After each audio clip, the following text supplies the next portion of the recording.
Now coming into position right at the center of the field at the stadium. As I said, led by President Emmerson Mnangagwa and the First Lady by his side.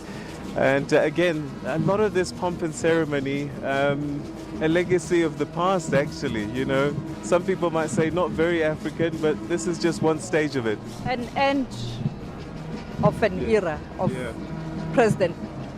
former President Mugabe. You know, historic in a sense that former President Mugabe was so aggrieved after Emmerson Mnangagwa took power. But at some point in time, the very same Mnangagwa was there all the time supporting former President Robert Mugabe.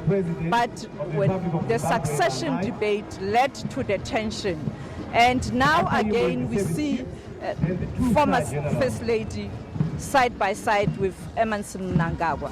Yeah, the family earlier on, Leo Mugabe, saying that what the former president would have wanted today is unity. So perhaps that image is going to be quite a powerful one, sending a message across the nation that in this time, healing and reconciliation, perhaps the order of the day. It'll be interesting to see what the president himself says, again, probably about unity. Yes, you'd recall when the world was expecting former President Mugabe to announce his resignation at the State House, the famous Asante Sane moment.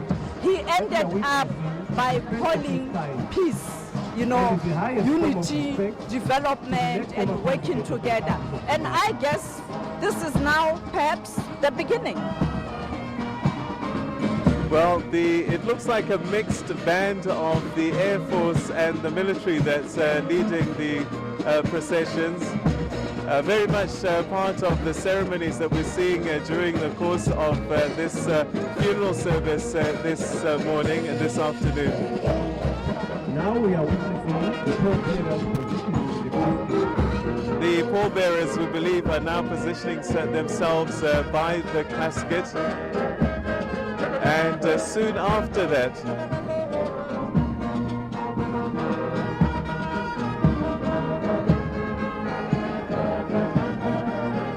all right, if you've just joined us, we are live at the National Sports Stadium in Harare. This is the official and formal funeral service of the former president, Robert Mugabe. And in a few moments' time, the casket itself will be taken by the pallbearers, and the proceedings will begin in earnest. We'll have a number of speeches that will be made by dignitaries from Zimbabwe and across the continent as well, and other parts of the world that have come in their numbers to pay tribute to President Robert Mugabe. We're also expecting an official flypast from the Air Force in a short while as well.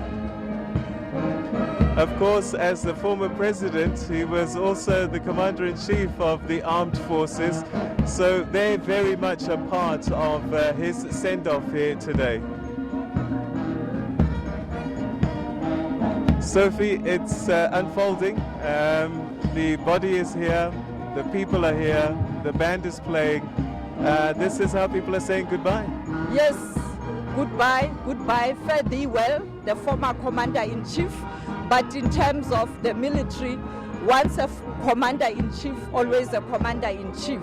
And I think it is for that reason you see these different platoons doing what they are doing right now. You have your band sending him off and saying goodbye, goodbye, former President Robert Mugabe. And as I indicated, once a commander-in-chief, always a commander-in-chief. But I guess it would be one of those things that are difficult for him, that in the end, the Operation Restore Legacy, the military were saying, we recognize your contribution, thank you for the work that you've done, but but perhaps it's time now to move into another era?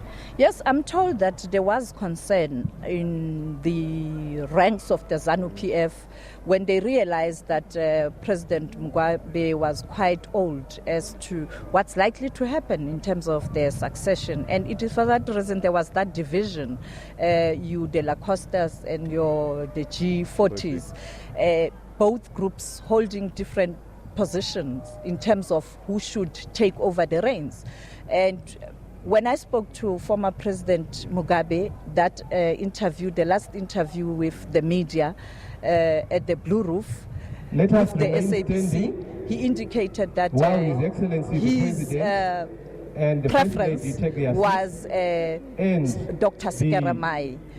But many people are saying that it looks like Grace Mugabe was really positioning herself to take over. And on the other hand, De La Costas wanted De La Costa, Emerson Mnangagwa. But you must know that the real La Costa is Mugabe, Kwena. Right, yes.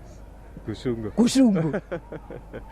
All right, the President and the former First Lady are making their way now to where they're going to be sitting for the rest of the proceedings, and I think it's going to be starting in earnest now with the various speeches that we're expecting to have delivered.